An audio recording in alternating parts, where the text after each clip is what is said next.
Hello and welcome to Scarred Lands, A Family Affair, Episode 1, A Restful Life. When last we met, the group was putting together characters. We had our Session 0. And in the process of our Session 0, we determined that everyone in the party has effectively been taken in / adopted by this elderly halfling gentleman by the name of Khaled Glassblower. And Khaled is getting a little long in the tooth, and he has decided that it's time to settle down. He has moved to a small village by the name of Weasel's Crossing that is located in the northeastern corner of the nation of Zathisk, which is currently under the overarching umbrella of the Classian hegemony. So, as he has moved in here for what is theoretically his retirement home, he's sort of gathered all the children, using that term loosely, to help him get settled in. And so if you look at the map, you'll see an overarching view of the village. Now this area that you're in right here is sort of a little cluster of dwellings. It's just south of the village proper. If you go up about another mile or so, there's a larger collection of buildings to the north where any of the local commerce happens. But this is the actual only safe crossing of the river, probably about 20, 30 miles in either direction. Where are we supposed to be seeing this? In the map? In the game? In Astral. Do you not see a map in front of you? Zoom out all the way. I've zoomed out all the way, and I can see the building we're in and like one building. Yeah. Okay. I can see like 6 buildings maybe? Yeah. Okay. Yeah. Okay. Travis is describing what you do not see we do not around see. you. What you don't see is I understand now. to the north there, exactly. So let's see here. And thanks for the host, Vorpal Tales. I appreciate it. Zooming things in, getting in a little closer to the world that you're inhabiting, is the new home that Khaled Glassblower has purchased. It's a small patch of land. It's basically a 2-room house. There's got a small stable in the back, big enough to reasonably hold 1 horse. And just a slight piece of parking for that horse and wagon next to it. Though you probably haven't had much time to familiarize yourself with the neighborhood in its immediate, there is a farm across the way that keeps cows in the back. 2 residents to the south of you, to the southwest of you, I should say, that looks like it's basically just a living space. There's a well directly across from Khaled's place. To the immediate south is an all-faith shrine that is tended by a very outgoing and friendly iron-bred priestess who introduced herself pretty much immediately as she saw new people coming up the road. She kind of ran out to the front and introduced herself. Her name is Erin Cornerstone. And while she is a devotee of Enkili, she maintains this shrine so that anyone passing by may stop and offer any prayers or sacrifices or any tributes that they need to, provided that those sacrifices don't involve, like, people. Sentient people, yeah. Right. And then the furthest south of town, or of this section of the town, there is another farm at the far south, and basically like a small keep that was used during the Divine War to sort of keep an eye on this area, but basically has come out of regular use. According to Aaron, the keep keeps supplies on hand, so there's like an armory room in there that Calastian soldiers can access if they need to, and if there's a security threat, they will occasionally drop off a small garrison there, but like a squad basically. It wouldn't hold much more than that. So that's a basic overview of the town. And you have all gotten in and just finished getting things set up for dear old Dad. Now, in moving things in, is there any tasks that any of you would particularly try to volunteer for or try to avoid? Where are the rest of us living? Because this house ain't obviously big enough for the lot Probably, of us. I would assume based on backstories. And actually, before I get too far out of myself, let's have you all introduce yourselves. Who you're playing. There's bunk beds. But I would assume based on backstories that you have all been out on your own a bit. And yes, it is in fact raining today. That is a rain effect on Astral. Yay! So yeah, let's go around the table. Let's start with Zopa. Zopa, give us a little bit about yourself. Just tell us who Zopa is, how they look, and where have they been? Where were they up until Dad said he needed to move? So Chaz and I are going to have to come up with this because I'm not totally sure where we've been. But so I'm Jeremy. I'm playing Zopa. She is a Sutorenja, which is a race that the dragons made a long time ago. Actually, there's another name for them, but I won't get into that. And they were abandoned here a long time ago, like 200 years or so. So Zopa is about 6'2", I think. She has kind of tan skin, but she has green scales that kind of creep up her neck and on her face. And when you can see her hands, you can obviously tell that there are scales there. Her eyes are a little too large compared to a human's. And she has really long black hair that she keeps up in a very tight bun. She tends to wear robes that are brightly colored and has what looks like a fan that she often takes out and fans herself with. What else do you want to know, Travis? Just the where have you been part. Where have we been, Chaz?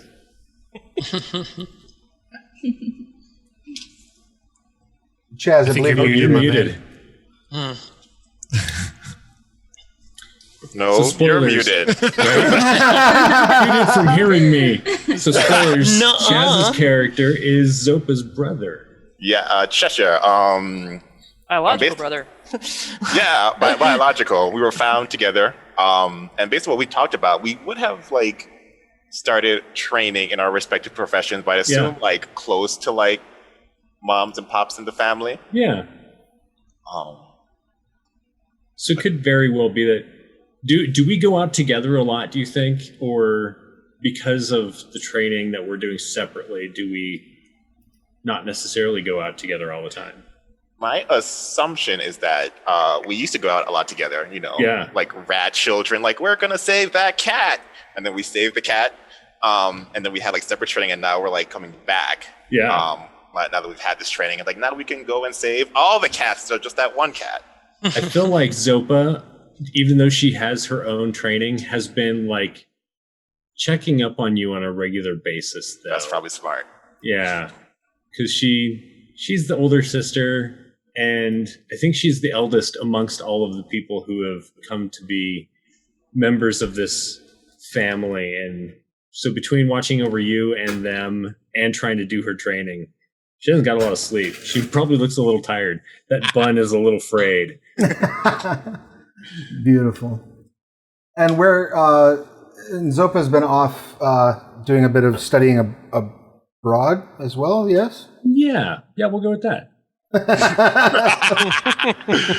As has Cheshire, yeah? Cheshire did a stint. A stint in the Claiborne War College. Okay. He did okay, but apparently they didn't like that he kept trying to cast spells with his sword.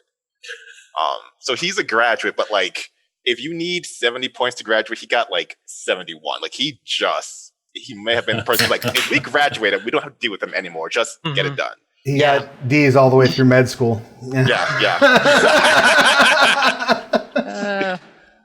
I love it. He fights well enough. Just don't let him open his mouth, and it'll be fine. Right. Just don't make him lead anything. Like he can hit something, but anything that's not hitting is not his forte. So, staying at the north side of the table, Jedryn, why don't you give us a little bit about you? Yeah, well, Jedryn's one of the younger ones of the kids, and she's kind of evasive about a lot of stuff. She's told Khalid about her past and everything, and you guys have probably picked up on it a lot. She basically... Jedryn is a halfling. She's one of the more nondescript people you'll ever meet. Like if you were gonna have just an average picture of a halfling, that's basically what Jedryn would look like. And you guys figure out fairly early on that it's kind of intentional. There's a lot of stories from the town where we grew up of, some halfling was in here causing trouble and everybody's like, Jedryn, you don't know it was me. Yeah, we do. She was a runaway. You get the feeling that she'd seen some stuff and that she was definitely on the run from specific people, but Khalid's always kept her safe, and she basically sells herself out as kind of a scout and bodyguard for caravans and things like that, for the most part. So she's probably been doing a fair amount of that, and coming back fairly regularly to get lessons from Khalid on how not to get killed doing this kind of stuff. That's fair. Excellent. And Triss, let's get some info on Triss, if you don't mind. Triss is a Slitherin, which is one of the rat folk, not from those books that we don't talk about. Rat folk. And I was when I was a little toddler, my family fled from the soap opera. I can't pronounce it. Sorceratra soap opera swamp. Soap opera swamp. Yeah, I can't pronounce anything. It is now. It is now the soap opera swamp. Yes. And they fled from that and crossed the blood steps to try to find someplace safer to live, and they died on the journey. But I, as a little toddler, was found, and eventually Khalid acquired me through some means. Maybe someone found me, I don't know. And he adopted me when I was little. And when I was young, I started having these weird dreams. I just have these dreams a lot where it's like visions or something that I'm still trying to get a handle on, but they led me to really connect with nature and discovering that I can kind of get vibes around animals and trees and stuff, and so I'm really excited that he's moved closer to forest area so I can be closer to that. I probably am the youngest because I was picking myself up as 16, 17 years old. And my intent was I was still living with Dad, so maybe this is the age where he's like, okay, time to figure shit out. Time to move out, kiddo. So I'm fly, baby bird. So I'm very nervous about this. But I look up to probably to Jedryn. No, not to Jedryn. Well, probably to Jedryn too, but to Zopa as maybe your employers could find a use for me, because they can always use a herbalist. Love it. Because I'm really good with herbs that maybe hurt people. Nice. Aggressive herbalism. Yeah. I love it. Millie, why don't you tell us a little bit about yourself? Yeah, so Millie is a brilliant tiefling. She was born in a different plane of existence. She couldn't tell you which one because when she was about 4 years old, she found herself drawn to a portal, which she then kind of just fell through and turned up here crying, confused, and lost. So she has a new family now that she absolutely loves, but she's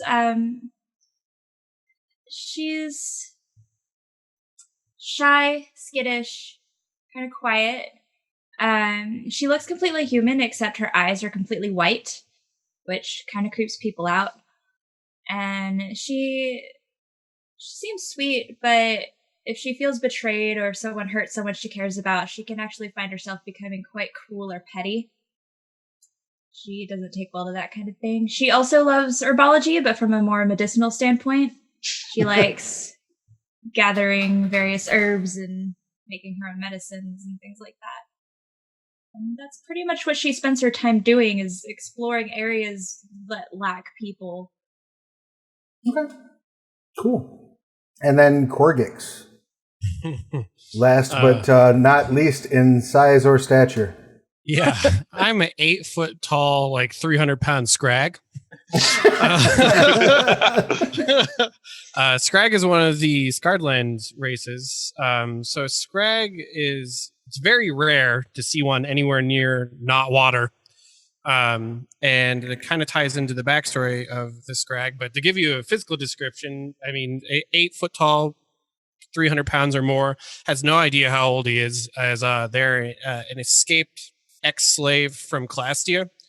One day they started just growing extra teeth out of their face, essentially. And they're not really sure what happened, but that came with some powers that they don't fully understand yet, and they were able to flee their captor. And somehow they wound up at this crew, and their history has them have a really hard time forming long-lasting relationships. They don't really trust anybody because even the nicest of people weren't always very nice at the end of the day. They will do whatever they can, though, to keep people that they do care for safe, because they know what it's like to not feel safe. And they realize that they're not exactly the norm in their time traveling.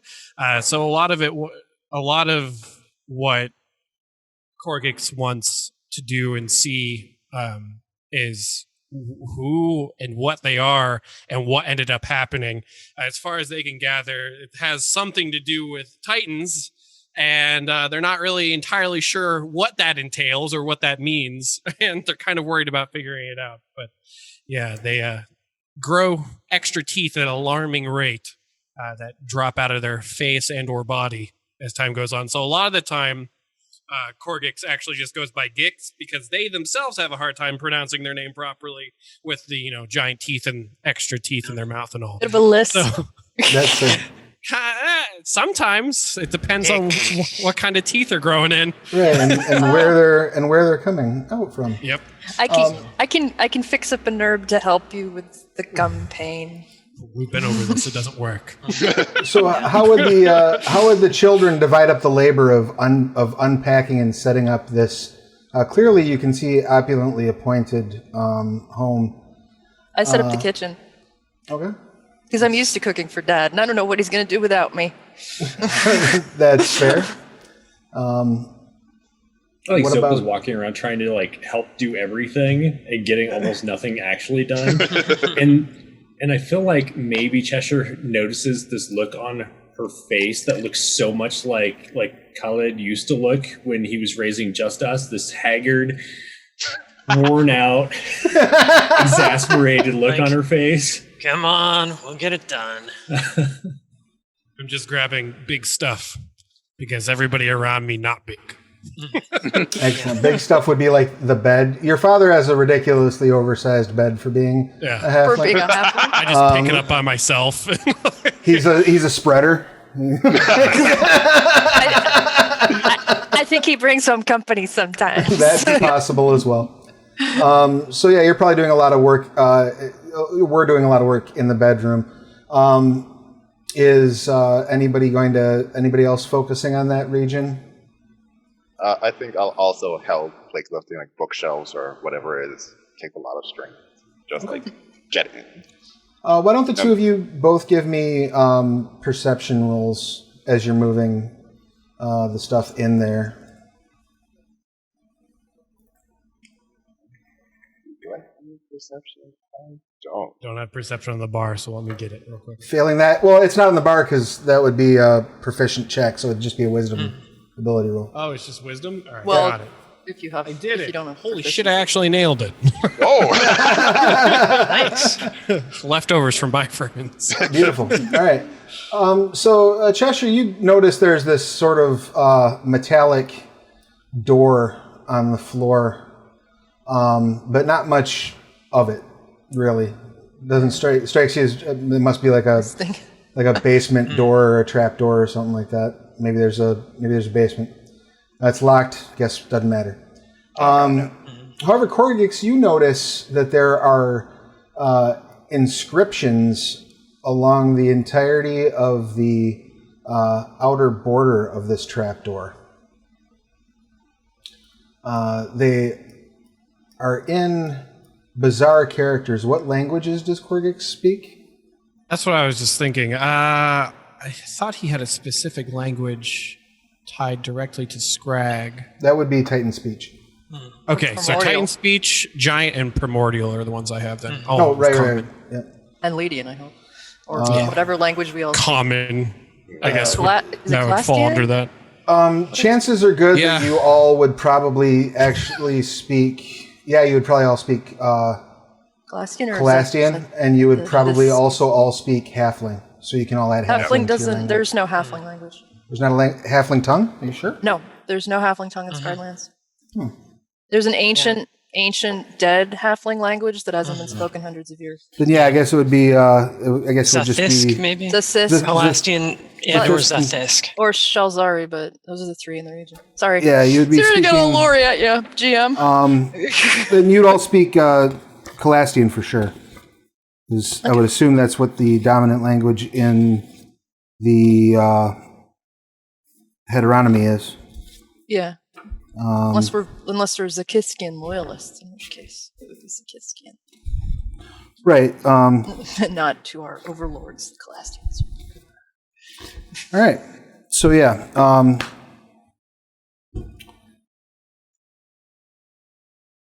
Bottom line is you don't recognize the glyphs. They are not in a language you speak, nor are they in a language that shares any characters with the language you speak. Got it. Well, I'm still not super fond of trapdoor and bedroom. I've seen what can happen in those places. I've heard the horrible stories of my stay in Calastia. So now I'm like, I'm weirded out, like noticeably weirded out. Does he even know about it? Good question. As you're wrapping up the moving and you've all finally got the kitchen table put where it's supposed to be, it was the last piece of furniture. Khaled is cooking some stew, some vegetable stew. I would help him Okay. if he wants it, because no, don't put. You want it? The onions are not done yet. Seriously, you got to cook them for like a while, Dad. You worked very hard, but if you want to tap me out, I'll go sit down and wait for you to cook this. Sure. Totally fine by me.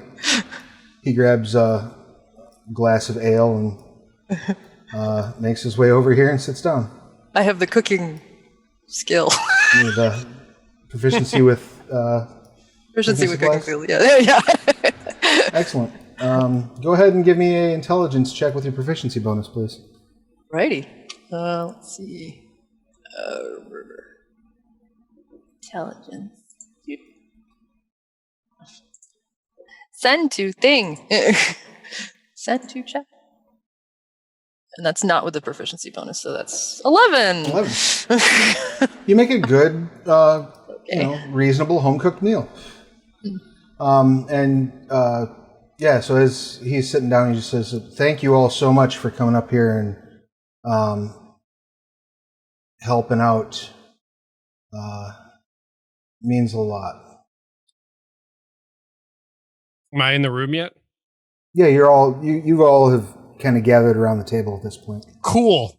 I'm immediately asking what the heck back. is. Because trust issues. So I will point that out and be like, "So, what's going on?" And kind of aggressively, I guess. Like I posture up and like, I could kick your ass, right? If you're doing something wrong, I can kick your ass, old man. He says, that's belonged to the previous owner, obviously. I have a friend coming next week to hopefully get it open. It's got a magical ward on it. And it kind of deflate, my shoulders stop being like so forced up.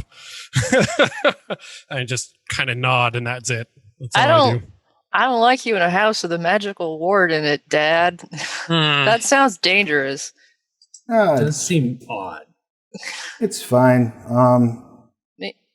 I knew the previous owners, and they never had any problems with it. They just also didn't get it open. You didn't think to look in it before moving into the house?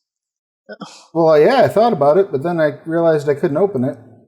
So that pretty much was the end of that. Before deciding to move into the house? Well, I mean, I'm sure it's dangerous. He just saw the size of the bedroom and put the money down right there.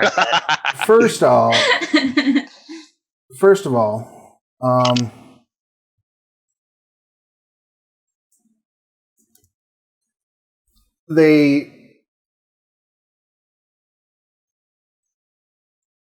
like I said, the last owner lived here a long time, never had a problem with it. Secondly, I can handle a little danger if a little danger creeps up underneath me. It wouldn't be the first time I got snuck up on in the middle of the night. When was the last time you were alone, Dad? Come on. It's true.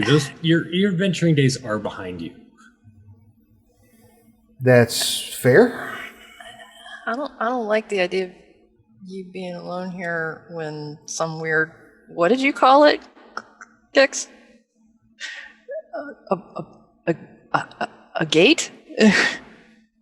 Ruins? What was it? Wait, show me this thing. What is it we're talking about here? It's just there's just a metal trap door. It's nothing to concern yourselves about. But we got ample floor, and I'm sure I can get bedrolls. So if y'all want to stay here until my friend arrives next week, you're welcome to do so. For a week? Sleep over just like the old days. Yeah. Yeah, listening to Gix's snoring. Just like the old days. Not so much snoring as it is like loud drooling. Well, good. It'll be nice to have a house full. Just long enough to remind me of how nice it is to not have a house full. Yep. And you sit and enjoy a nice, hearty, home-cooked meal. It's been a long day. The rain is sort of falling gently outside. And about probably, 2-3 hours after sundown, Dad says, "Well, I think I'm going to turn in." I want to take a look at that trapdoor after dinner just to see if I recognize it. I'm sure I won't, but on the big off chance the ruins are in Druidic. Yeah, you can both take a look at it. What languages do each of you speak? Local human languages plus Druidic and Slitherin. So Okay. Yeah, Nope. the local human languages plus Celestial and Primordial. Nothing. yeah. Zopa's busy doing the dishes, wondering where everyone else is. He hops up in bed and says, "Are y'all planning on sleeping on the floor in here?" No. I'll sleep by the fire. I'm telling you, it's fine. Don't worry about it. So just this house is his, or is all of this kind of like his estate? No, this house, and his property basically goes from the edge of the house back to the stable that's behind him. This little building. Yeah. Down to the hedge, and then up to the road. Cool. I will definitely be making my way to the stable. Okay, you gonna crash in the stable? Yep. Is there any animals back there? There's the one horse. Right now, for the purposes of the map, the horse is by the wagon, but the horse sleeps in the stable. Makes sense.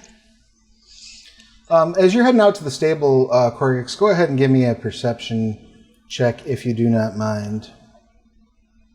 Oh my god, 17 again. Okay. That's not going to be the norm. You hear, at first you think it's the rain as you step out onto the stoop, basically. But you hear like an extra sort of crunching, slurpy, almost like a wet eating sound. From what direction? From the west. Well, the path has changed. That's where I'm going. Because you said on the map there's animals and stuff over there, so now I'm worried that an animal's being attacked or something. So For sure. So you start heading that way. Are you taking any steps to approach cautiously? As cautious as I can, being an 8-foot tall Scrag. Well, why don't you go ahead and make a stealth roll? I assume you... Do you have disadvantage on those? I don't think so, actually. Yeah, if you're not armored or anything. Yeah. Are you wearing armor? Just a regular old shirt. Then yeah, you're good to go. Go ahead and give me a Oh stealth my check. god. Oops, sorry. 20. 20, nice. Crap. I'm What is Captain that? High Roll today. Hello. Go I ahead need to and, go get a lottery ticket right now. right. No kidding. Go ahead and move yourself over this direction, however you please. I'll hang out like a little bit behind the tree. All right. So as you get up into the tree, it does get louder as you approach, and you see this cow right here seems to be fine. Doesn't even seem to be like reacting or noticing. But on the opposite side of the cow, there appears to be blood just pouring out of the cow onto the ground. Yeah. I don't know whether I'm hungry or I should go and alert the others. I don't see anything, like no like obvious distress or struggle. The cow's just hanging out. Cow's just standing there as if nothing is happening, and blood is just pouring out of its side. I'm going to be so excited if this is what I think it is.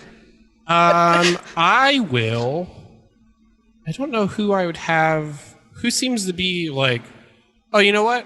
I'll message dear old dad. I'll cast message. Oh wait, I have to see them, see 'em, yeah. don't I? Yeah.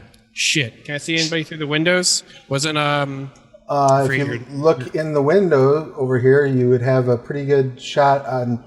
If you go to the north window, it'd be Millie and Triss. If you go to the south window, Cheshire, Zopa, and Jedryn are all visible. who I forget? Is it Zopa that was doing the dishes?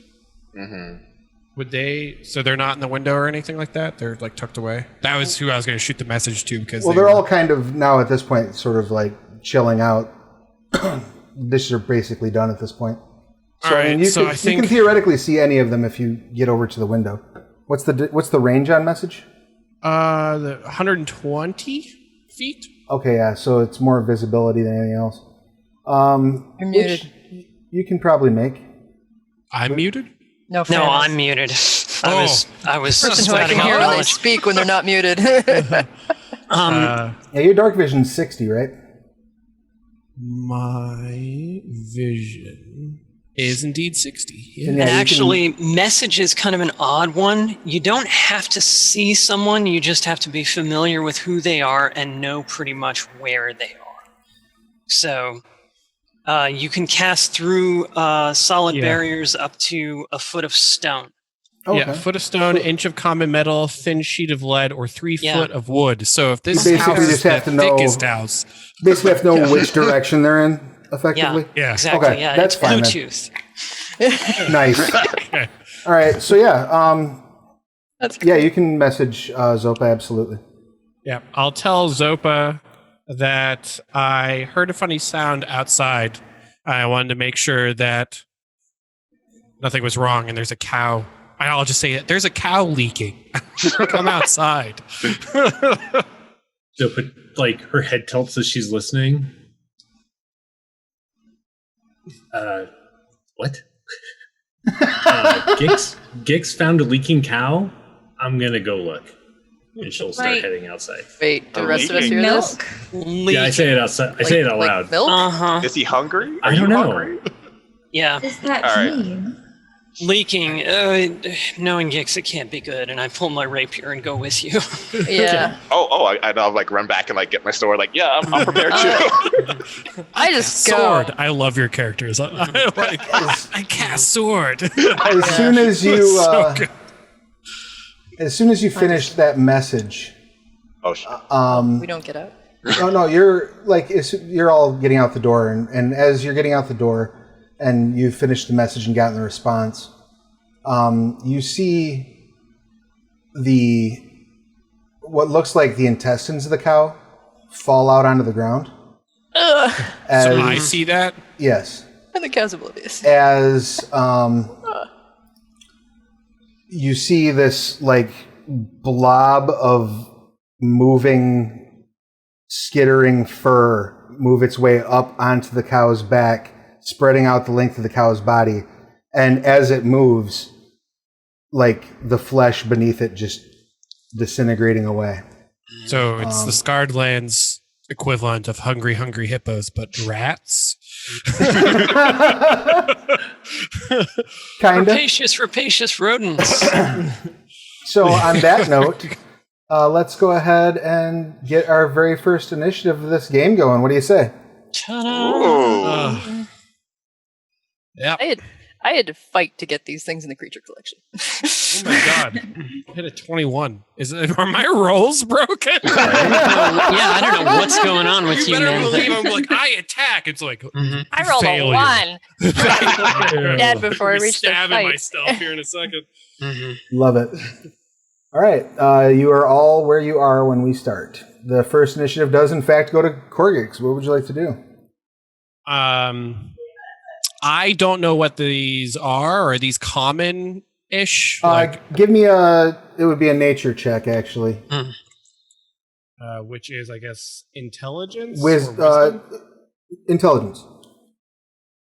Or nature if you're proficient in it. There we go. That's a 7 I was looking for. Right, okay. Yep, no idea. Well, they're hurting an animal, so I don't really give a shit. So I'm Fair. going to, I guess, move up to them and... Yep, I'm going to move up to him and just try and stab it with a dagger, I guess. All right. Go ahead and make that attack check if you don't mind. 17? 17 absolutely will hit. Go ahead and drop that damage. 4. That was a 1. There they are. Nice. Right, it is resistant to piercing damage, so it will take 2. Oh, yeah. And as you swipe down, you like take the tail off of one of them, and as you get closer, they definitely are a rat-like rodent creature. They have kind of oversized ears compared to a regular rat, and they are just, their fangs are like almost comically misproportioned in their mouth. Like you're looking at them and you're like, how does that thing chew? They're just these huge fangs that are dripping with like this viscous, snotty kind of fluid. And the cow like appears to be like startled by you more than anything not else. By the thing's eating it because it's like being numbed as it's being eaten. Great. Yeah. And are you electing to make any noise during this this exchange, or are you keeping silent? I mean, you have a really good stealth roll, so you're basically not making noise right now unless you choose to. I don't see anybody because they're behind the house, so I won't say anything yet. All right, cool. That will then, and that completes your turn? Yep. All right, Zopa. Gix. Where are you? Nothing. What did you say about the? Oh my god! Don't remember if I have dark vision. Sorry, hang on. Sure. I think you do. I think I do. I do. Excellent. You're yelling. Oh my god! Your yelling will wake up the people in this house. Okay. I'm gonna double move. They all appear. To get up here. Let's. I really hope they don't think I'm trying to eat their cow. Wait. Oh gosh. Well, since I heard the oh my gosh, I will dash. I can't quite make it. I just stand in horror as I'm watching like what is happening to this. Yeah, it's pretty fucked up. And the cow is like turning toward Drix, and as it does, like the movement of its turn just causes like a liver and a couple of kidneys to pour out. It's like 2 of its stomachs dangle down and start just sort of swinging. It's not great. It's pretty fucking horrendous, actually. And that wraps up your turn and brings us to Millie. Millie, what would you like to do? All right, I'm gonna creep out here.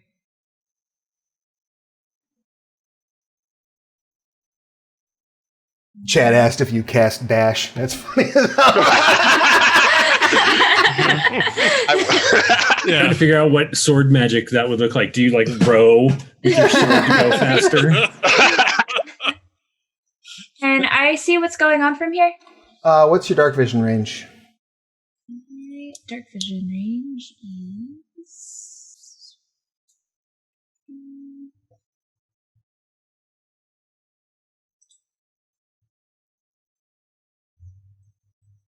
Do I not have dark vision? You I might don't not have dark vision. All right.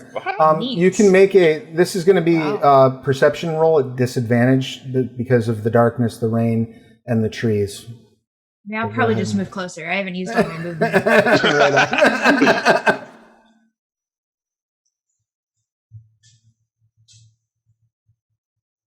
right, how about now? Same deal.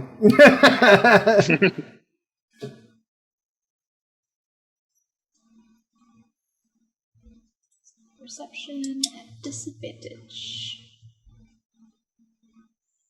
Click. Go. Do the thing. Roll the thing. Yeah, so what you can effectively make out is several of your siblings standing by a cow, maybe there's a puddle, or the cow like took a giant dump. You're not quite sure what that puddle is that they're near. All right. It's very cow. Seems fine so far. All right, excellent. And that brings us to the flesh strippers.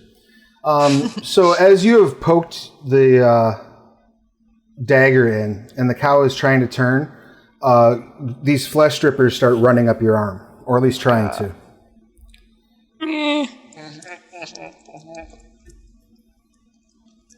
So let's see how that works out.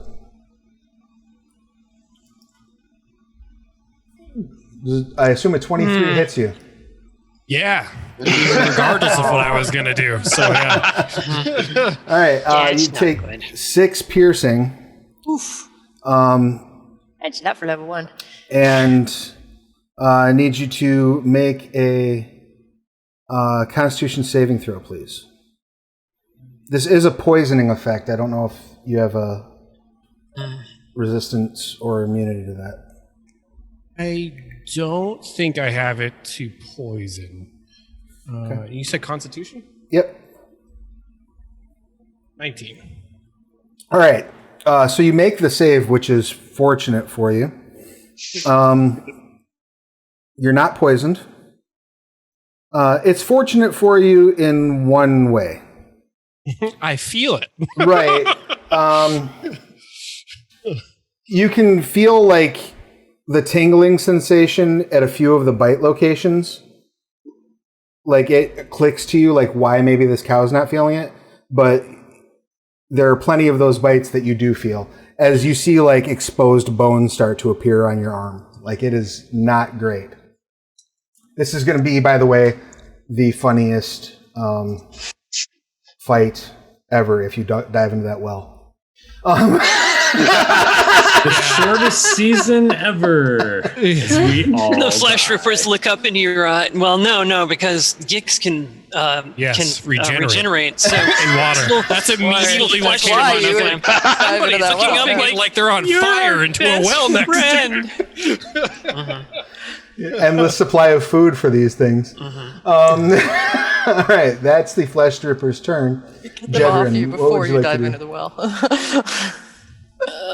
Let's see. 5, 10, 15, 20, 25, 35, 40, 45, 50, 60.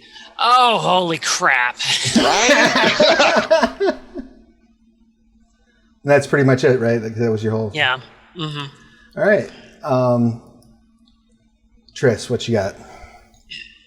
10, 15, 20, 25, 30, 35, 40. Can I jump over the gate? Yeah, it's not... I'm done with it. Yeah. Do I see? That was a dash. Do I see? Do I recognize what they are? Can you mean to roll a? I do have dark vision 60 feet. Yeah, go ahead and make a nature check. Yeah, because I will be so excited if I recognize what these are.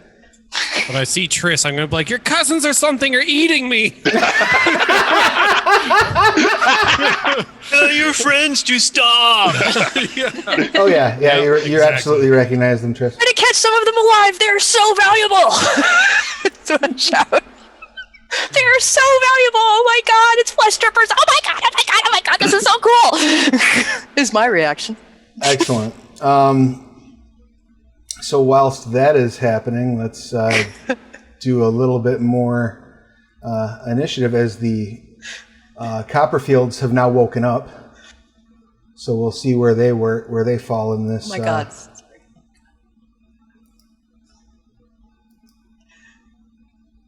Initiative order.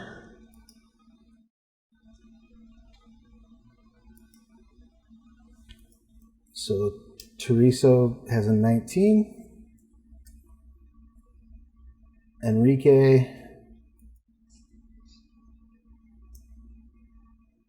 will go on a 3.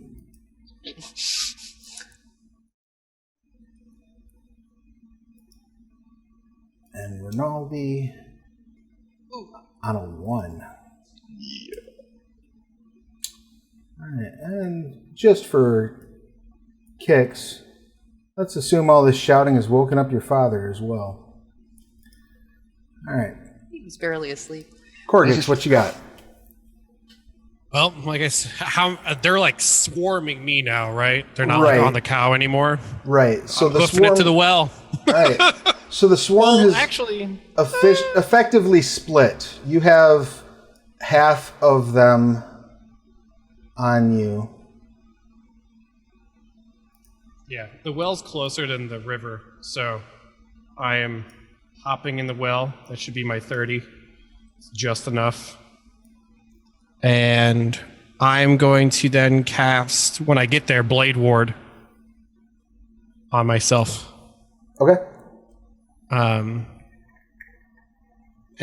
So that'll get you like to the well, basically. So like you can like let gravity start dropping you into the well, but you won't actually be in the water till next turn.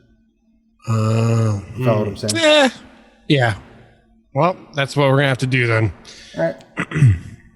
So the Blade Ward does give you resistance. Resistance to piercing and bludgeoning and all this other shit. So Okay. That's your action.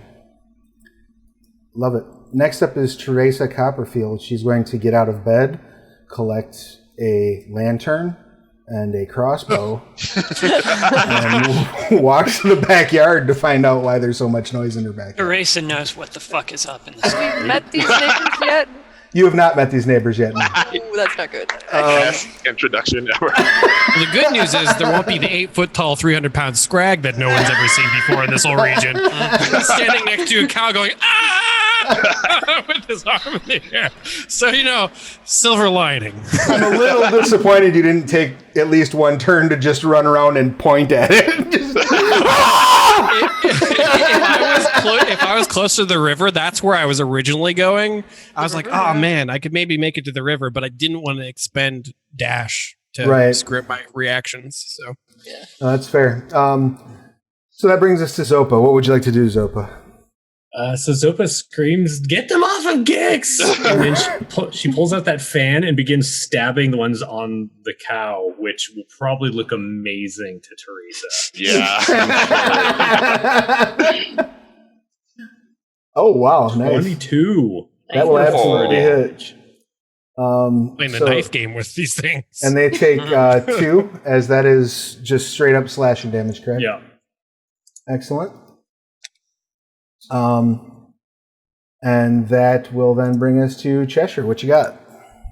I can see that this is like half a cow at this point. So even though it doesn't recognize that it's dead, it's probably already dead. Yeah, this cow's dead. Okay, good stuff. Oh. Yeah, there's no saving this.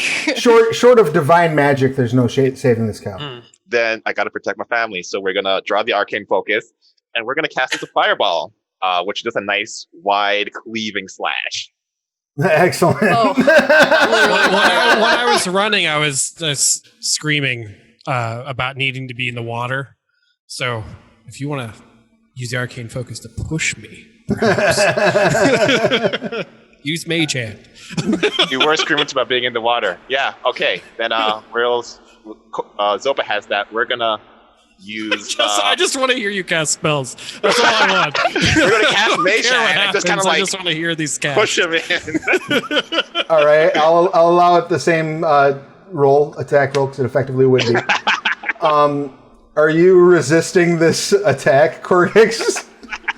Is he stabbing me or is he pushing me? No, he runs up and shouts Mage Hand and pushes you in the back. No, I've known them long enough to know that this is just how it goes. All right. You drop to the bottom of the well at an accelerated rate of speed. But that's Are okay. you okay? They're still on me. I'm just like waving my arm around. All right, and that's your turn, Cheshire. That brings us to Millie. What would you like to do? I'm gonna walk up to the well. Too far. And peer inside. Do I see what's going on? I mean, it's really dark down there, but you do see like an arm waving around that seems to have rats like attached to it. And they're like, you can even see like a little bit of maybe moonlight glinting off of what looks like clean bone. I don't have a great shot, Gix. I'm gonna just say don't. I think I know what I have to do. I cast light on one of my arrows. Beautiful. Really not feeling the arrow to the face scenario in the well here. And put down like Old Yeller in session 1.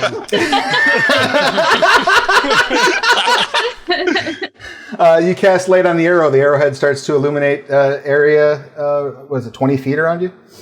That think so. absolutely lets you see down into the well. It's only about 15 feet down to the water. And yeah, his arm is in bad shape. Like it's probably about half of it is eaten down to the bone. But that's pretty much it for your turn, right? Yeah, that's my action. And then that brings us back to the flesh strippers. So the first series that's on the cow, that's going to go back to eating the cow because nobody's attacked. Or no, Zopa attacked them. So they're going to bite Zopa. Let's go scales. Let's go scales. I assume a 6 does not hit you, Zopa. 6 does not. As they, like, one lunges at you and you, like, bat it away with your war fan. The hell no! The flesh strippers that are on Korggix are also going to take this opportunity to continue to chew. So they're all my arm still? Yeah. I would like to react to cut off my own arm. You cannot. I want to make them. You cannot cut your arm off as a reaction. Things DMs do not expect to say. Yeah. Hey, Scrag regenerate limbs, so at this point I'm like, fuck this! I think you're unconscious, honestly. The bright side is, it is only at this point. Oh, did you roll another attack? Do I have to? Yeah, it's 18. Oh. Did an 18 hit you? 18 does hit me, so there's one of two ways that we could do this. I could use my react to not cut my arm off and cast shield, and then that won't hit me. Oh, you can do that if you want to, yeah. Or I can chop my arm off. How much damage did it do? Well, none if you cast shield. If you didn't cast shield, you had blade ward up, so it would take you would take 2. Oh, then fuck it. I'm cutting my arm off. All right, so you're just going to take the 2? Yeah. I'm just going to take the 2 and literally rip my arm off in reaction to that.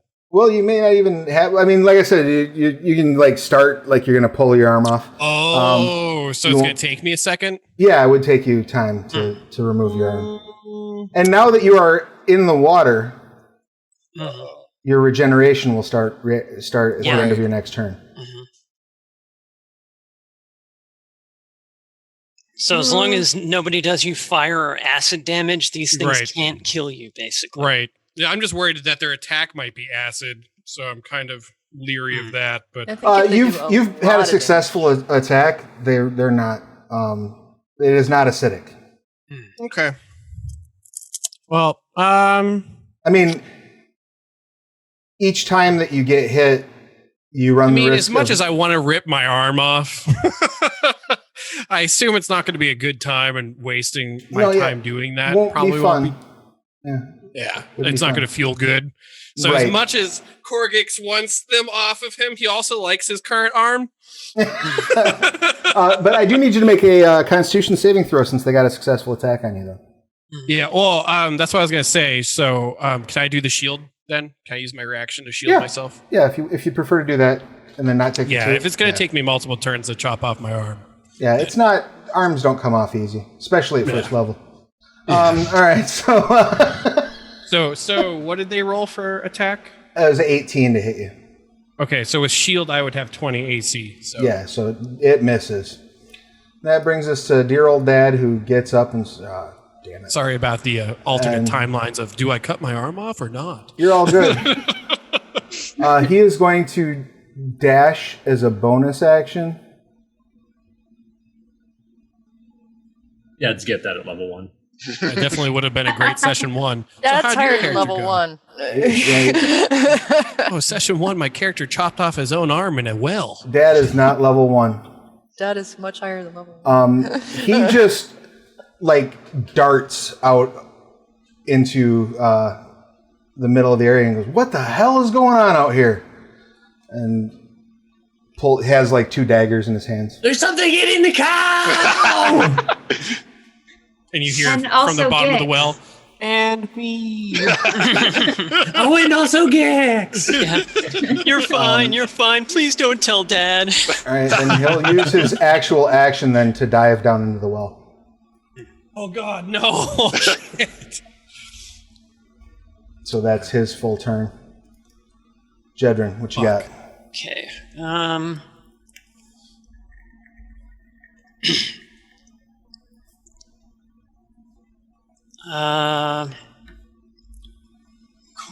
Gix is pretty well covered. Zopa is isolated, so 5, 10. Get off the damn... Can somebody heal the damn cow? I shout.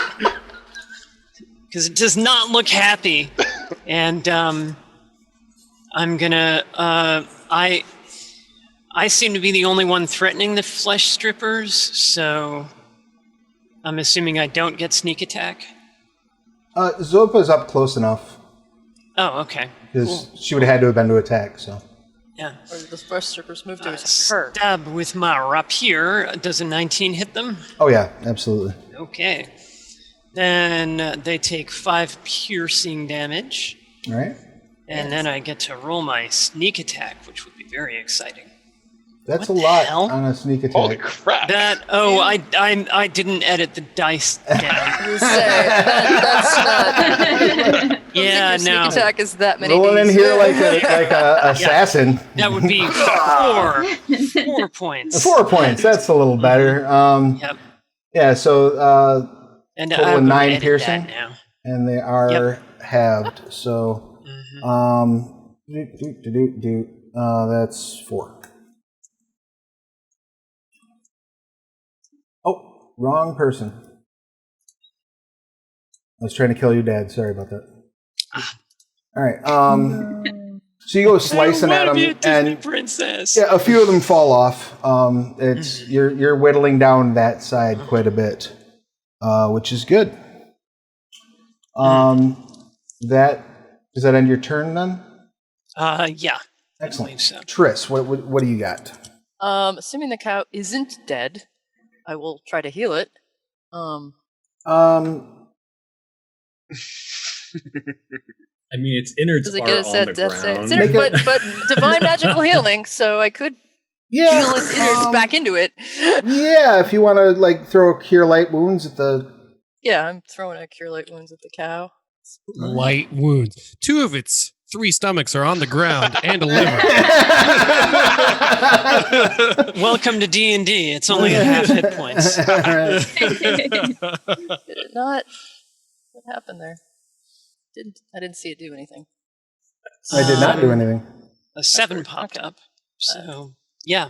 Oh, did it? Heal it Okay. for 7 points. Yeah, heal it for 7 points. Excellent. Yeah. You drop the cure spell on it, and as you do, And I'm like shouting, try to catch them alive because they're really valuable. Seriously, really valuable. They're great anesthetic. you see this hole start to close. And the good news is you have effectively dealt 3 points of damage to that flesh stripper swarm that is on the cow. But that's not actual damage to the swarm. See, what you've done is you've separated some of those flesh strippers inside of that open wound. Is it Oh, they're inside the in the stomach cow? so the stomach will digest them? Is that what you're saying? Yeah, no. Some of them are in the cow. Yeah, some of them are in the That cow. might have been a wasted spell. You're saying is you're prolonging the animal Like, suffering. it's obviously just one of the other cow's birthdays. So when that cow blows up, it's like surprise. And there's I'm flesh trying. strippers Man. popping out of it. Rinaldi wakes up, grabs his walking stick, and hobbles his ass downstairs. Enrique gets up, and walks to help his father down the stairs. That's their turn. That brings us to the next round of combat. Korggix, what would you like to do?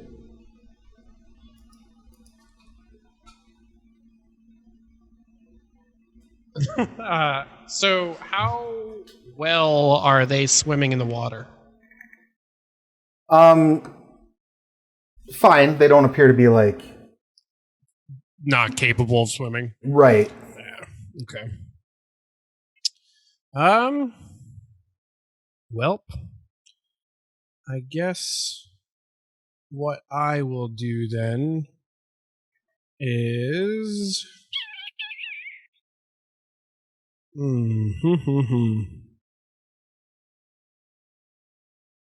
I will cast True Strike on my on them. The flesh dealios strippers. Oh, True Strike on you targeting them, right? Yeah. Sorry. Yeah, I want them to have True Strike. Okay. And then my bonus action will be to stabby. Do you have a way of stabbying as a bonus action? Your bonus action would be True Strike, isn't it? Is it? Strike a bonus action? It's not. I don't think it is. Well, that's what I was saying. I'd cast Do it in True the Strike, next and then my round bonus attack. action would be to melee, or am I not able to do Yeah, you can only Okay. do that if you... that? Remember, am new. Okay. Yeah. Yeah, No, you can only do that if you're true weapon fight or two weapon fighting. Fighter. So if you make the one attack and you have a weapon in the second attack, you can make an attack as a bonus action. You don't have to be a fighter or anything to do that. Anybody who has two light weapons can do that, but you have to make that first attack to do it. So you All right. can't Well, then I'll cast say a fuck spell. that and just stab them. Okay, Ignore the True Strike then. that's fair. Give me a stabbity McStab roll. It seems Astral's dying. Yeah, I'm getting... Everybody's reconnecting right now. Woohoo! Yeah, Always fun. joys of technology. I'm getting that too. Yeah. Yeah, it's doing its thing. It happens. Well, if like 9 rolls come through here in a second. There we go. We got a 7. That's probably not good enough. Swing and a miss. Yeah. It like you swipe at them and like one jumps onto your dagger and like rides it up onto your other hand. Beautiful. There are more fingers over here. Yeah, Now- I love how it rolled while I was not even in Astral anymore, too. Oh, that's lovely.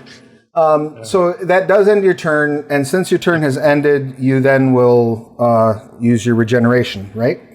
Yep, so I think that's just 1 hit point. Yep. When you drop, you'll be stable. Yeah.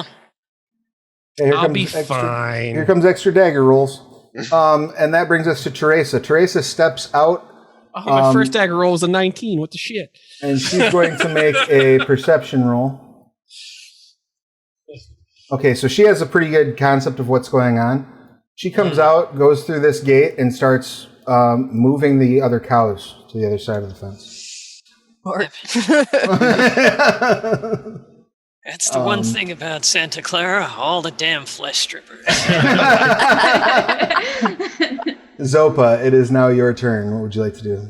These things are Zopa's ridiculous. gonna yell out, watch out, there's some kind of flesh removing rodents. And we'll try and stab them again. You heard me say flesh stripper. I don't know if it got in your It's brain. all very, very. Yeah. All right, But panic. was that a title or a description? I think there was a Fair. description. Oh, man, 9. Swing and a miss. Okay. She says, "Yep, you probably want to back up." And she's moving. He knows who they are. And does that end your turn, Zopa? That does end my turn. Cheshire, what you got?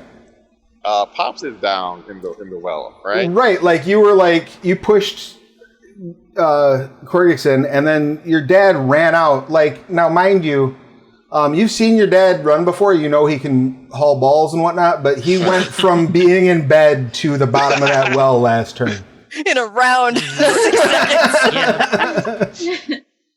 There's a reason I'm still training with Dad. Yeah. All right. Pops has got this. So then I'm head on to the flesh strippers and have me some fun. Can I make it? I can make it. So yeah, now we're going for the fireball. Wide swath, slashing. All Nice. day. Wow. You haymaker like a motherfucker. Dealing them 7 points of damage, Damn. which just might actually be.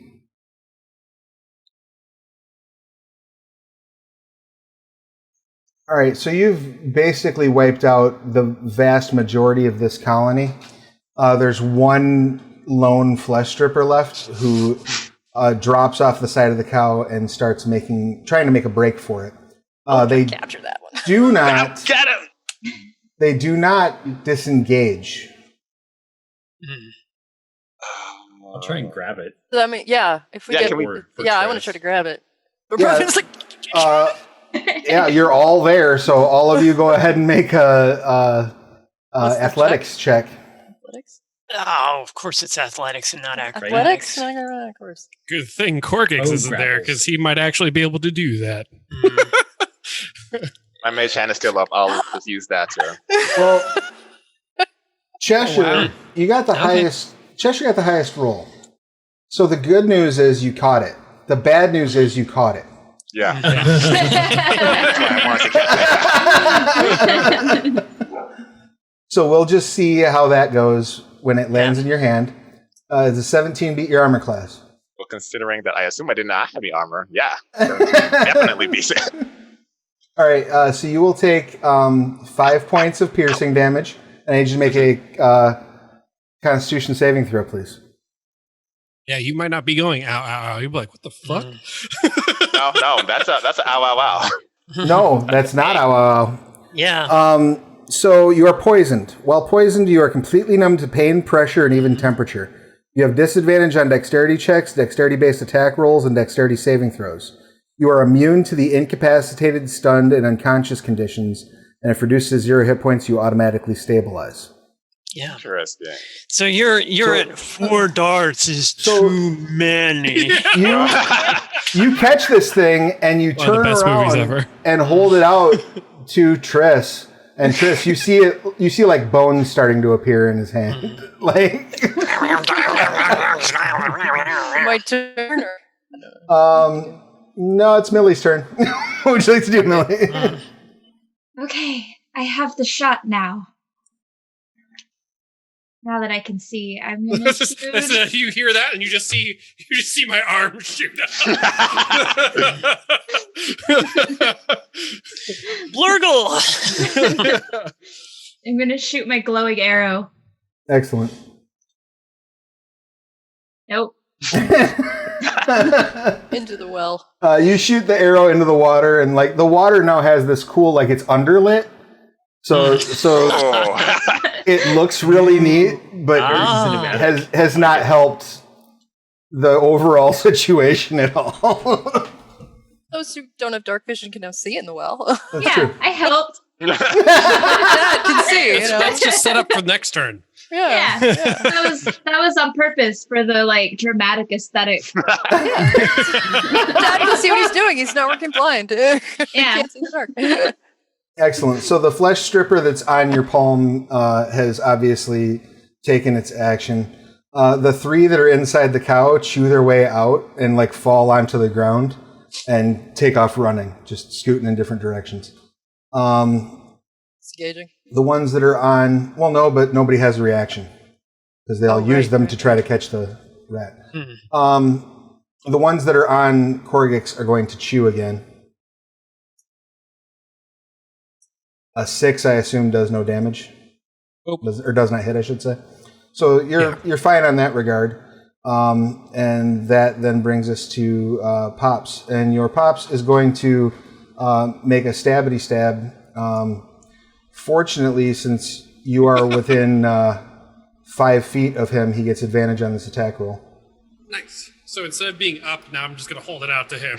I'm just like pointing my arm. He just says, "Hold very still, I got you." Just cut it off, I yell. Oh. I'm not cutting your arm off. It takes forever to grow back. So he does hit. It's 5 piercing, and his sneak attack is something I forgot to add to his sheet because I'm dumb.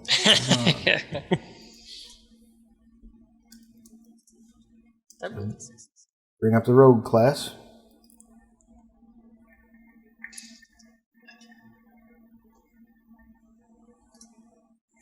Uh, 5d6. Jesus. That has levels. We're playing a fantasy version of Stop or My Mom Will Shoot. The Adventures of Dad and his merry band. 27 divided by 2, that's 13. Not to him. To the flesh strippers. Does not take them out. Does take a significant chunk of them off you, but they are still up. And that will be the end of that. Jedryn, what you got? Knock it out, knock it out. Now, Let's see. Oh, you're not there. there are those flesh strippers that have taken off running have only been able to move as they fell 40 feet.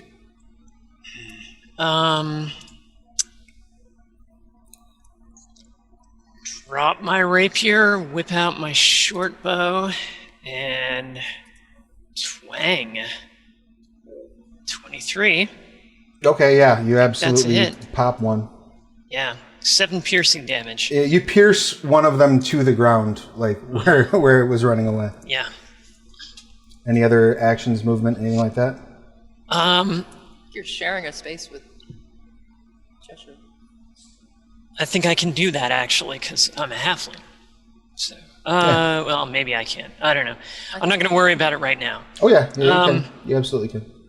Yeah. I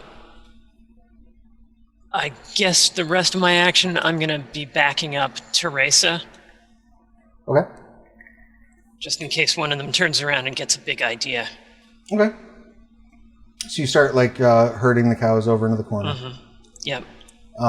That brings us to Triss. So Triss, you're literally watching Cheshire's hand disintegrate as he's holding this. I'm gonna Oh crap. shillelagh that one with what do you call it? So dual damage on the Just flesh stripper. Trying to knock it out. Like to try to knock it out.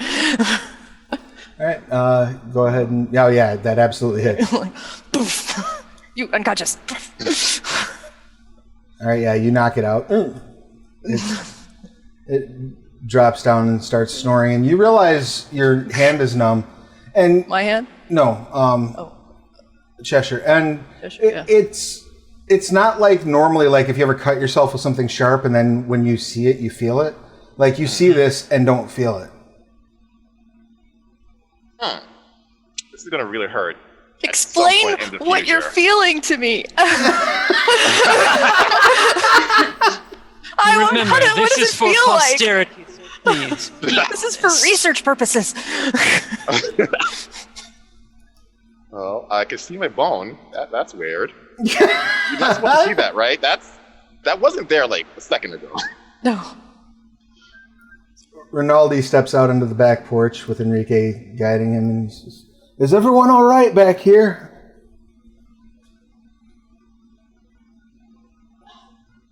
That's pretty much it.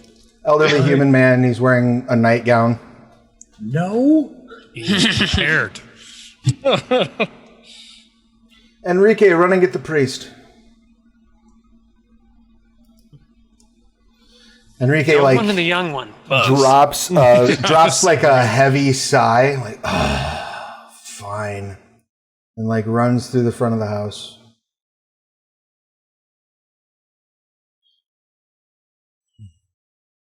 That's 30. Lines up about here. All right. Korggix. What you got? Stab time. Let's do it. 8. 8 does not hit. Yup. All right, cool. That's all she wrote. Put my hand back up for the next person to shoot at it. And I get another point of HP, I guess. Mm-hmm. You do get another point of HP. Zopa.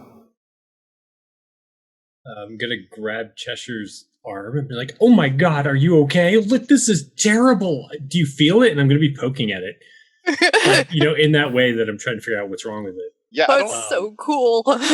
So as you like put some pressure on the edge of the wound, like some of the raw muscle mass that was like at the edge of the bite sort of just pops outward. Like you don't feel that? I mean, I see that. I feel not great. But, Come sit down. okay. We need to take you inside. But he'll you or the cow. and then I'll move with Cheshire when Cheshire can move, unless Cheshire doesn't move. I mean, what about Gix though? Let's What about Gix? Let's move to Gix because What? I had like 5 on me, and Gix had like 25 on him. So Gix can regenerate. There's more surface area. I'm a big guy. Into the well. So I'm just gonna go to the well and look down and like wave with my bones, like, "Hey!" And then I'm We're just gonna be twins. like, with my arms down. So it's gonna look like I'm waving, but I'm like, where's the kill them? But like, so Gix is mostly underwater, right? So underneath Gix is this light blaring upward. Gix is mostly underwater with his hand sticking out, and your dad's like on his knees on Gix's shoulder, like stabbing with a dagger. I don't have a face of like terror or panic, just like disappointment in the situation that I found Are myself you even in. still conscious? This is not the night I expected to have. I'm only missing like 3 HP now at this point. And that then brings us to Millie. All right, I'm gonna try again. All right, let's see it. A 13 does hit. Yep. Yay. You fire down the arrow, like wings your dad's like hair and sticks into one of the sticks into, I believe, all of the remaining flesh. I yell up, I would clap if I could.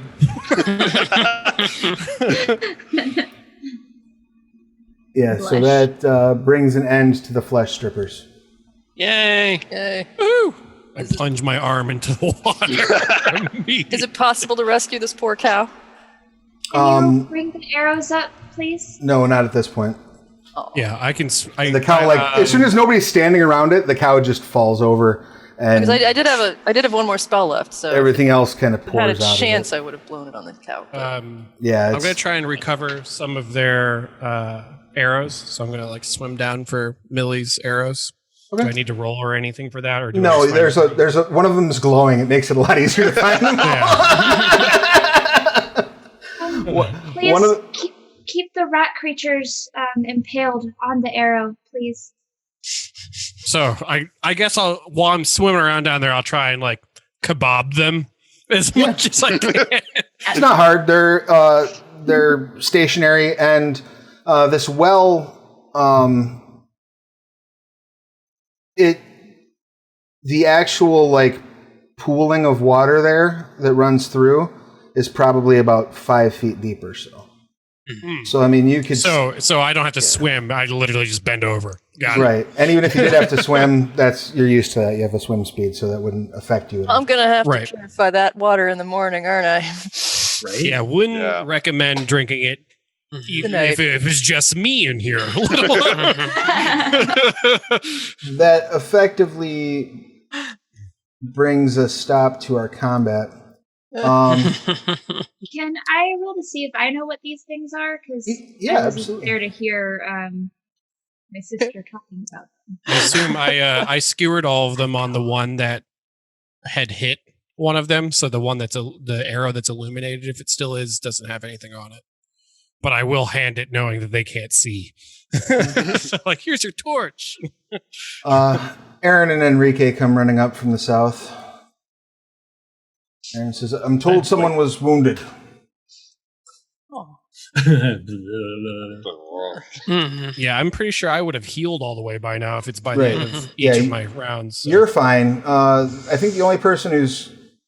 Let's see, Cheshire's fucked up. Is anybody else like wounded?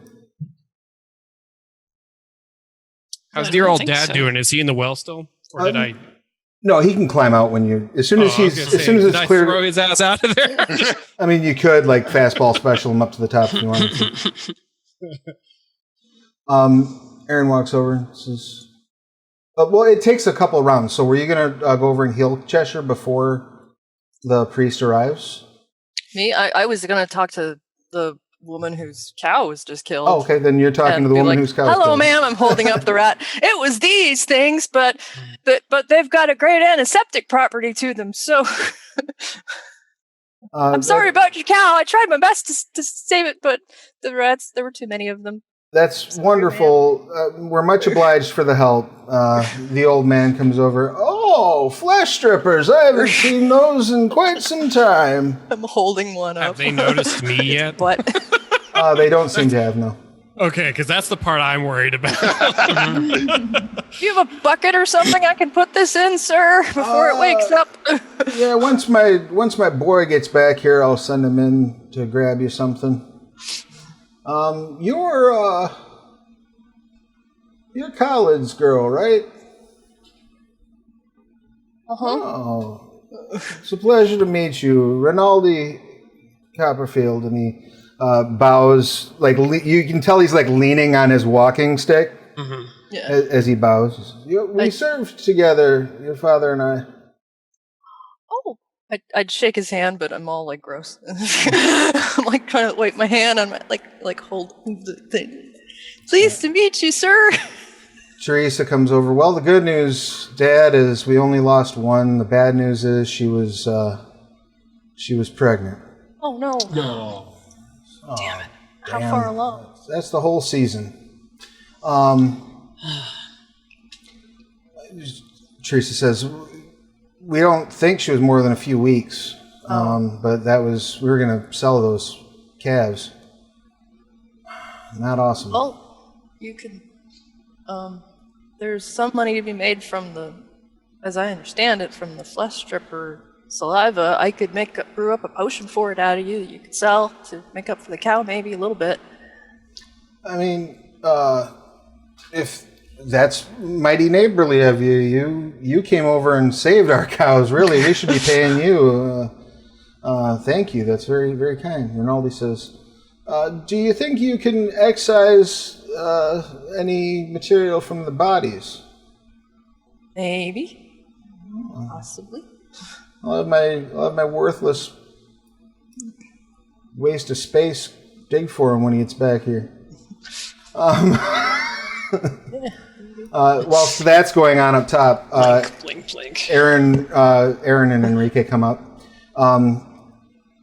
Aaron is wearing, you're not sure if this is night clothes or if this is just Aaron's sense of style, but it is,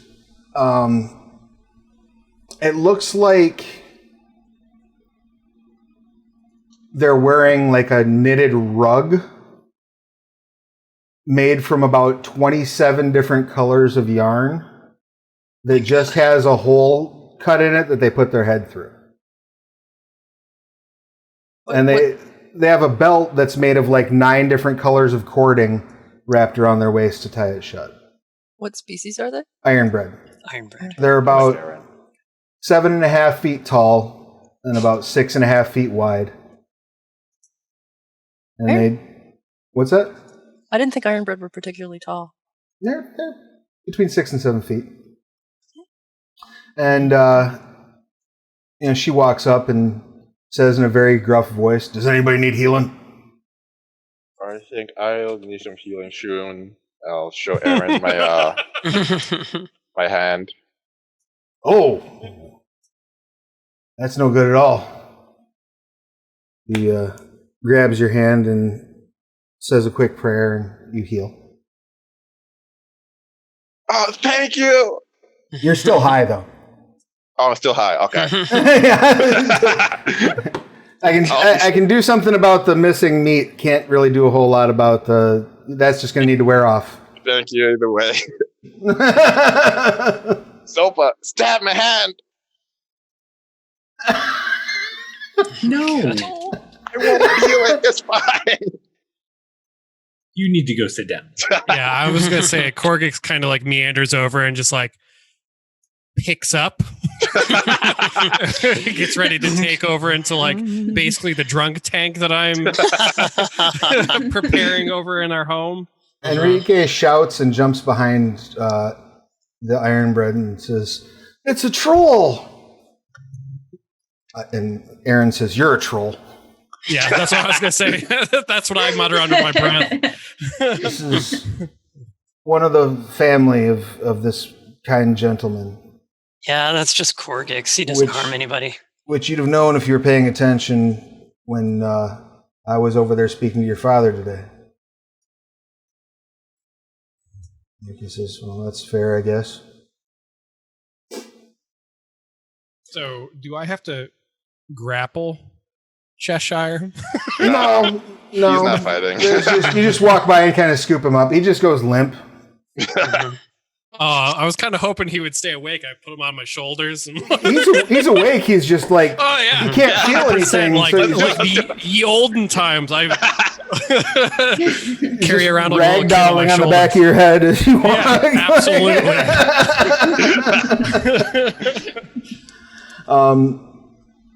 Khaled says, "Everybody else okay back here?" I think so, yeah. Zopa walks over and is like brushing him off. Even though he's wet and not dirty, she's like trying to brush him off. She's like, "Dad, this is what I told you about moving into the country. Just random things running around in the wild. Why did you move here?" Do those come here often? Flesh strippers? No, that seems a bit of a weird... I mean, well, they can pop up pretty much anywhere, but it does seem weird, though, just out of the blue. It also seems weird that they attacked that one. And your dad sort of literally steps away as you're brushing him off. And Maybe it's because they knew the cow was pregnant. Walks over and starts, touching the ground and sniffing the blood. While I'm walking, I'll say that I just heard that they had gone out of their way for that one, apparently, because I heard them eating it. That was why I walked on over. That, and I will say, did Aaron introduce themselves? No, they have not yet. But I saw them heal. Yeah. We've met the cleric already because we met. Yeah. Oh, that's right. Yeah, you met the. Yeah. You met. Only one. So but yeah, I'll say, while I'm walking away, Aaron, that water is probably not great. And after I say that, I'll also say thank you for healing up Cheshire, and then I guess scoot the rest of the way into the house with them. That's what I'm here for. She reaches under her tunic, I guess, for lack of a better term, pulls out like a little vial and opens it and pours some of it in the well and takes a sip of it and pours some more into the well. Oh. So I'm going to be carrying Aaron next. I got it. Pasta lasagna, don't get any on ya. All right. I think the well's probably fine now.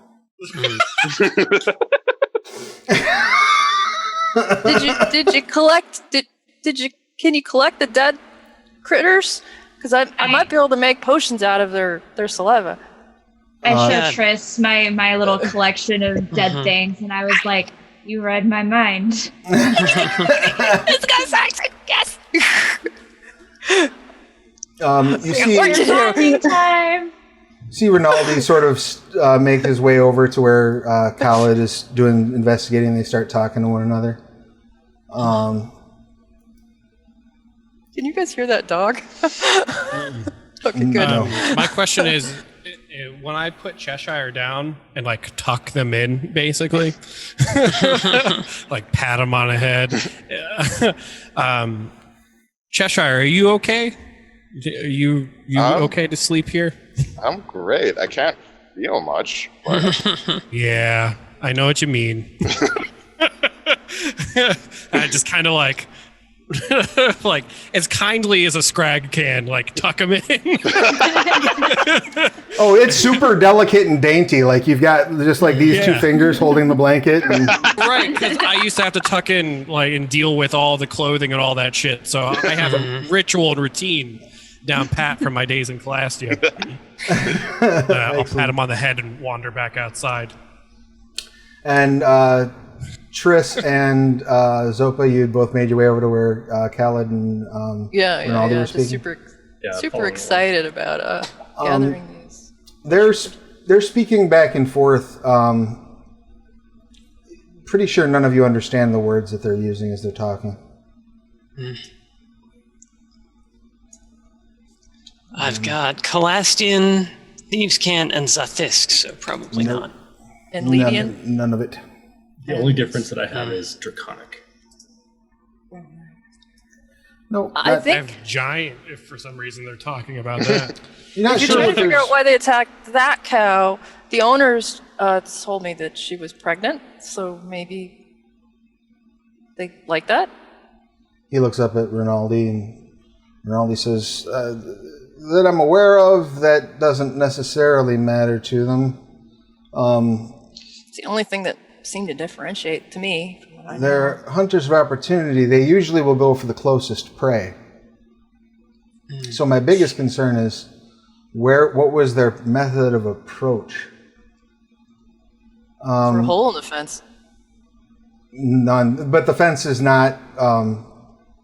Fence, it's got spaces. It's not like a solid fence. It's just a wood posts. Khaled looks over his shoulder at Millie and says, "Think you could track these things?" I can try. He dusts his hands off and stands up and wipes, kind of wipes his hands on his legs for a second, realizes everything's just wet with well water and just abandons all hope. Ends it right there.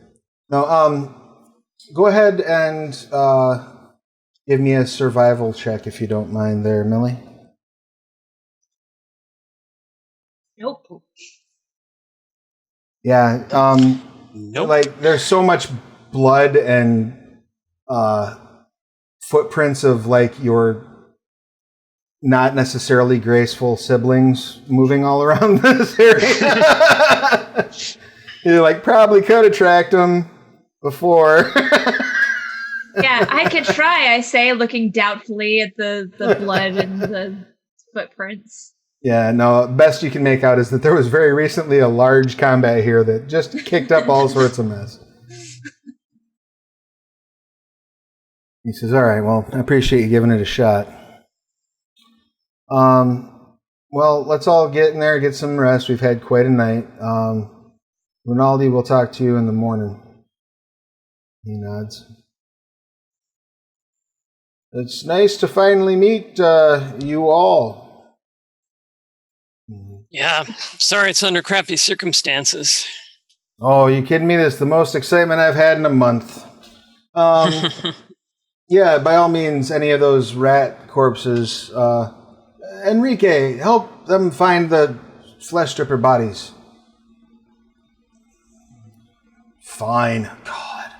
I try to find some kind of sealed container, with some air holes, but sealed container to put the live one in so that it doesn't, get out and try to eat us. I'm going to build a cage for it. Teresa says, let me get you a jar.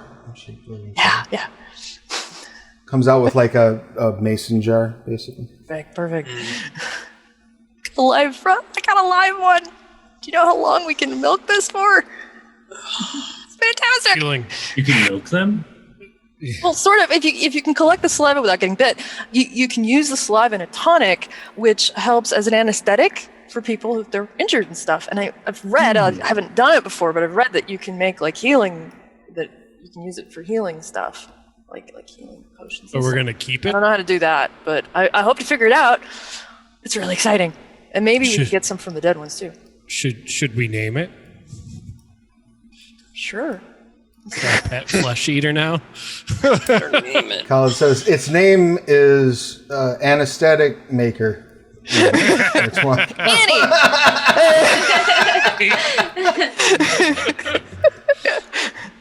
And he walks in and pokes his head in on Cheshire. Now, this does not make you sleepy.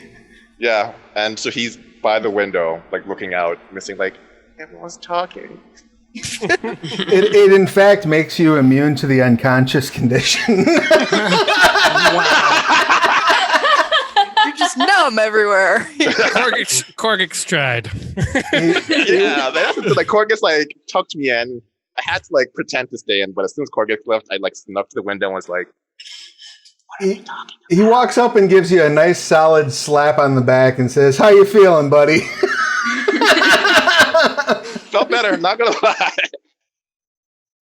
I wonder if it would make a good intoxicant. Don't feel bad. I had a run-in with those things myself when I served. You'll feel better in 3 or 4 hours. Ah, that's good. I mean, I'm glad like no one else got bit except for like You Korggix. may feel compelled to see how well this works. Don't do that. So don't ask Zopa to stab me in the hand. Of course, Right. I'd never do that. Yeah. So if you get the impulse to test out how well this works, I need you to promise me you're not going to do that. Okay. Yeah. I will not test it out. Good night, buddy. Good job.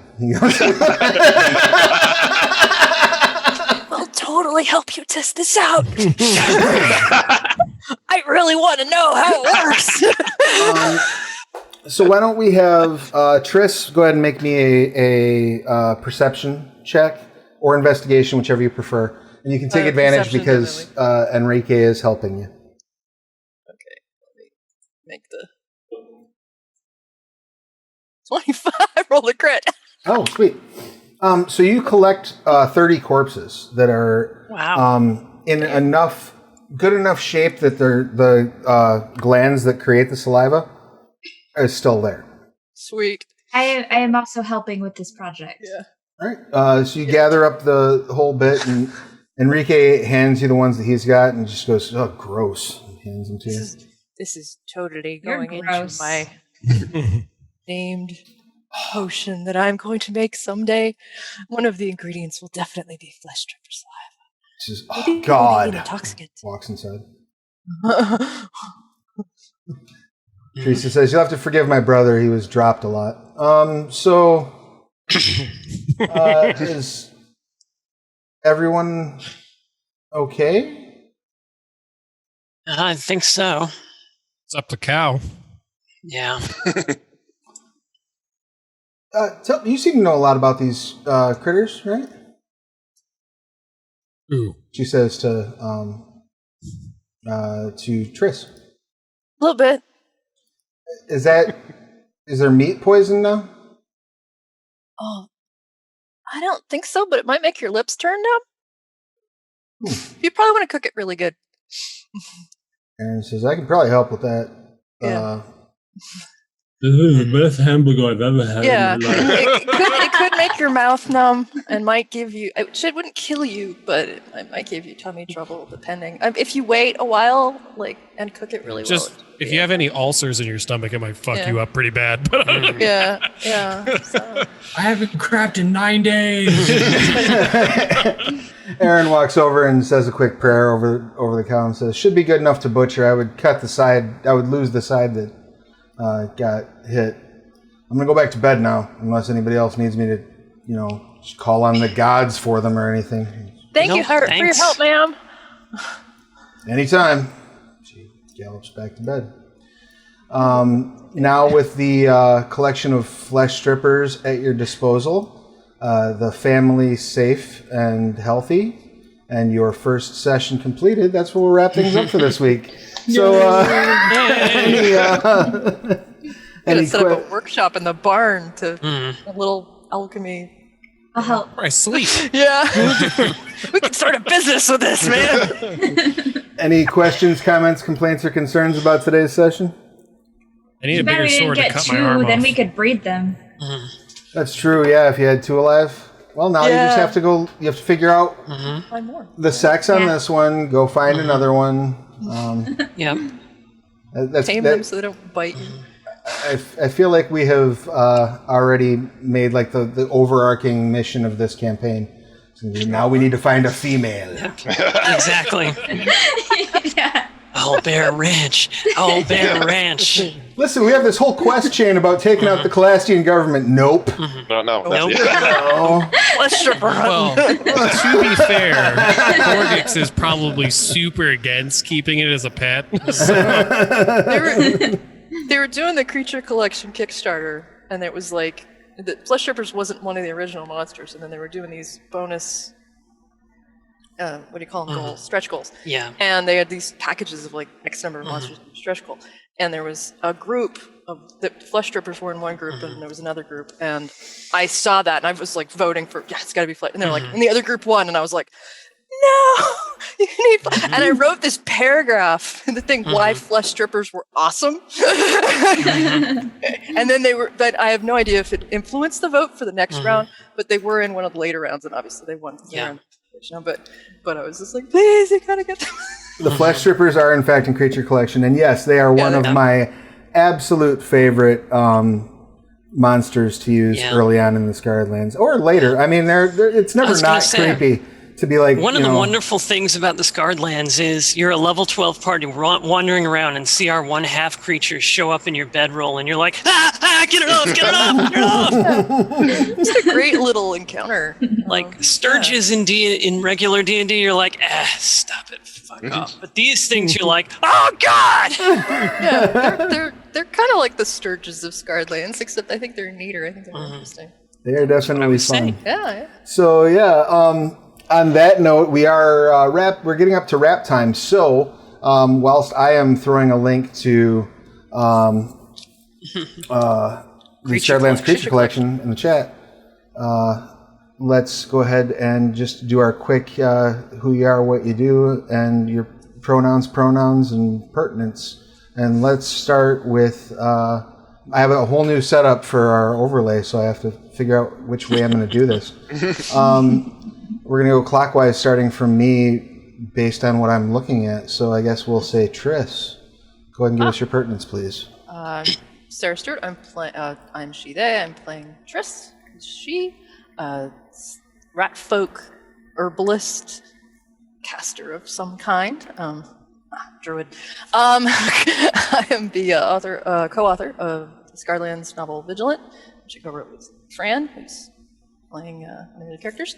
We also have several titles up on Drive-Thru RPG or Drive-Thru RPG, where you can find Vigilant as well as Mists of Aglos and Maritime Patrol and the Calendar for Scarred Lands. And you can find me here on Mondays, Fridays, The Lord You Know with Jeremy, and also occasionally on, I don't know when it's broadcast, but Fran is involved in another thing. I'll let her talk about that. But occasionally I'm in the Tabletop Transmissions podcast as well. Excellent. Next up we have Zopa. I'm going to get used to these new names. Zopa, go ahead and give us all of the pertinence, please. My name is Jeremy Hochhalter, he, him, playing Zopa, she, her. I publish on Drive-Thru and DM's Guild. You can find me on Twitter at WHPubs or here on Twitch at WH Publications, also on Facebook. On Wednesdays, I'm playing in Chaz's new Final Fantasy XIV inspired actual play over on WH Publications here on Twitch. And on Fridays with Sarah and sometimes, Sarah and sometimes Fran. Yeah. We're in a stack. Yeah.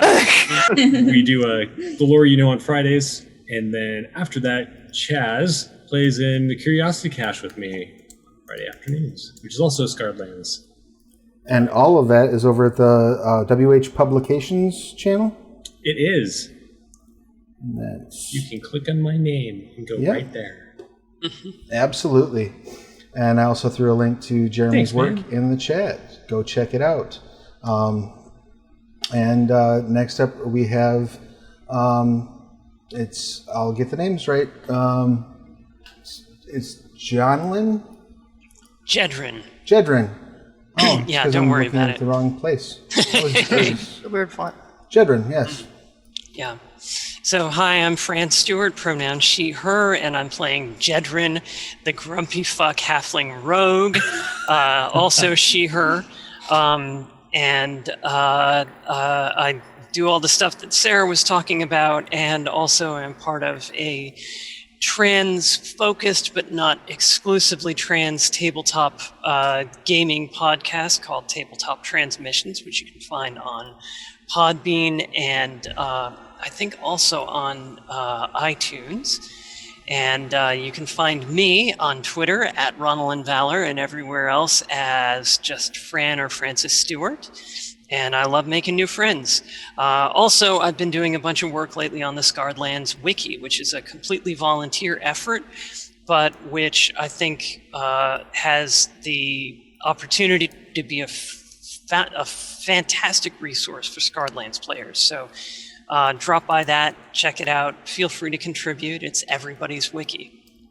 Yes, please do. And you should also, if you're looking to contribute on the wiki, I know that there's a whole bunch of new stuff in Yugman's Guide to Gelspad and Visual Watch that hasn't made its way up there yet. So and I'm going to grab the link to the wiki. I just threw the link to your work, Fran.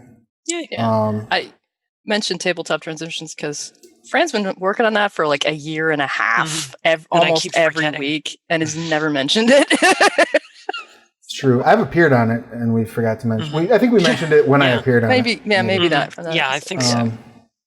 But yeah, alas, yes, definitely check out Tabletop Transmissions, put together by some awesome people. And then that brings us across the road over there to Cheshire. Go ahead and give us your pertinence, please. Alright, so I'm Chaz, he, him, and I'm a PhD student who researches video games and storytelling and music and all those fun things. And I play Cheshire, the Setswana spellcaster who has a heavy blade of the focus. Or to the rest of the universe, fighter. Just a fighter, yeah. Not even a caster fighter, just fighter. Straight up fighter. I love it. The mystic art of swinging a sword. Beautiful stuff. And then next up we have Millie. Please give us your pertinence. Hello, I'm Ayli, she, her pronouns. I play Millie, the brilliant Tiefling ranger. She, them pronouns. I'm a fetish model. You can find me on Twitter at kittycuriosity or online at aylicat.com. I'm also part of an X-rated tabletop stream called Roll for Seduction, and you can find us on Twitter at Roll Seduction or online at rollforseduction.com. Again, only if you're grown. You've got to be age what? I just said you have these nice shirts. Whee! Yes! You've got awesome shirts. They're very cool, but only if you're a legal adult. Yes. Grown folks only. Very important. And you can get a nice shirt like the one that I'm wearing over here on the Etsy merch store. Yeah. And the merch store is entirely safe for work, yes? The Etsy store? It's got some sexy stuff on there, but like no nudity. So there's a nice place to go and look if you are at work. Actually, if you're at work, you probably should be working. But then again, we're all working from home anyway, so fuck it. But yeah, grown folks only, please. And then last we have Korggix. I will get all these names, I promise. My name's super easy to remember. What do you mean? I'm Tric, or the hair Tric, because cosmic horror and puns are hysterical, but I just go by Tric. I'm he, him, just like Korggix, or Gix, as people will eventually start referring to him. It's easier. And they are a Scrag, which I didn't help it anyway with, but that is in Yugman's Guide to Gelspad, Part 2. So if you want to check out the Scrag, that's where it's at. They're really super interesting. I actually really like the character as a whole, because cosmic horror means fish stuff, and fish stuff is kind of Scrag. So, but I'm a variety the truth streamer. comes out. Yeah, exactly. I'm a variety streamer on Twitch. if you're ever interested in level design or anything like that, as soon as I get my YouTube back, whenever they decide to, if not, I'll have to make a new one. But I have 11, 12 clips of actually talking about level design in Tarkov. I've worked on the Company Hero series, a little bit on the Dawn of War series for Relic, THQ, and then after THQ went bankrupt and was bought out by Sega for Relic, I worked for them for a little bit, and some other things. So if you're ever interested in level design, stop by and ask about it or whatever. I'm sure I'll be ranting or narrating / monologuing something else on the stream. But if you take the time to ask, I will take the time to talk about it with you for sure. So, yeah. Rock and roll. And I am Travis Legg, he, him. I'm the game master who has the privilege of telling stories with these folks every week. And when I'm not doing that, I get to tell stories on Ayli's channel every second and fourth Wednesday, playing Odysseys and Overlords. I get to tell stories again here on this channel on the opposing Wednesdays, so the first, third, and fifth, for Scarland Sins of Shelzar, which is really just across the bay from this game. So maybe one day we can have a crossover. If we got everybody, it'd be like 14 players. That other game is bigger than this one. And then I also am the programming coordinator for the Onyx Path Twitch channel, where this stream will be hosted from now on. I also am, I mentioned Scarred Lands land developer. Dead Man's Rust is the next book that is being worked on, and I just hit a major milestone on it, so I'm super psyched about it. We're going to be able to start talking about that more publicly soon. I'm very stoked. And I think that's probably it. One little piece of housekeeping. I want to just take this opportunity to make everyone aware, especially as we probably have some new viewers with this being a new show. Starting effectively now, all of the VODs on this channel are going to be moving to a subscriber only. And they will be going up on YouTube 1 week after the airtime and available through wherever podcasts are downloaded 1 week after the airtime. However, my followers on Patreon will get them the next day. So you can either, or anyone who supports me on Patreon at the $1 or less level, or $1 or more level, rather. I can't talk today. So you can get them either by subscribing here using your Amazon Prime if you want to be your free sub. I'd be happy to. You'll be able to watch VODs right away, or if you support me on Patreon, you'll be able to watch VODs right away. Otherwise, they'll be available the following week on my YouTube channel. This has really been like a joy to put together this whole new group. Seeing the family dynamic playing out, it's very different than the last game that we ran, and it's very cool to see. I'm very much looking forward to seeing where it goes. So thank you all players for joining us. Thank you audience, whether here or watching on the replays, for joining, and stick around. We're just getting started. We will see you again same time next week. Bye, y'all. Stay safe. Wear masks. Bye, folks. Take care.